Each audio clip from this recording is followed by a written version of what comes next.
నేను డబ్బులు సంపాదించడానికి ఒక హత్య తప్పితే చేయని పనంటూ లేదు.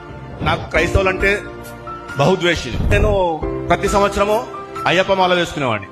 ఉదయకాలంలో 6ంటికి లేచి పూజా కార్యక్రమాలు నిష్ఠగా శ్రద్ధగా తలారా స్నానం చేసి దీపారాధన చేసి అన్ని చేసిన తర్వాతే మా ఇంట్లో నన్ను కన్నా నా తల్లి గాని నా తోబుట్టులు గాని టీ తాగటము లేకపోతే బ్రేక్ఫాస్ట్ చేయటం చేసేవాళ్ళు. తాగుడికి పచ్చి బానిసనైపోయాను.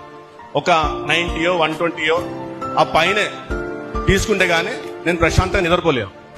ఈ రోజు ఎవరిని కొట్టే డబ్బులు రాలుతాయి. ఈ రోజు ఎట్లా డబ్బులు సంపాదించాలి, సాయంత్రం కల్లా ఎట్లా క్వార్టర్కో హాఫ్కో ఫుల్కో సంపాదించుకోవాలి, ఈ విధమైన ఆలోచనతో గడిపేవాడిని. ఇంటి పక్కన ఎవరన్నా కాటేజ్ ప్రేయర్స్ పెట్టుకున్నా గానీ, ఎవరైనా చర్చ్ యాక్టివిటీస్ చేస్తున్నా గానీ నేను క్రాకర్స్ కాల్చి డిస్టర్బ్ చేసే అటువంటి పని కూడా చేసిన వాడిని. క్రైస్తవులు ఎప్పుడు కూడా నా పక్కన కూర్చొనిచ్చేవాడిని కాదు. అసలు వారి నీడ కూడా నన్ను తాకించేవాడిని కాదు. వాళ్ళ దగ్గర రానిచ్చేవాడిని కాదు. క్రైస్తవులు అంటే నా దృష్టిలో ఇద్దరు మాలనో లేకపోతే మాదిగో, అంత కులగజ్జి ఉండేది. ఆ కులగజ్జి ఎలా పోయిందంటే యేసుప్రభు వారి యొక్క రక్తం ద్వారా కడగబడ్డాను కాబట్టి ఆ గజ్జి పోయింది నాలో. కులగజ్జి అంటుకున్నవాడు మనిషే కాదు. ఎందుకంటే తోటి మనిషిని మనిషిగా కూడా చూడలేడు వాడు. ఎందుకంటే నేను ప్రాక్టికల్ గా చేస్తున్నాను కాబట్టి చెప్తున్నాను.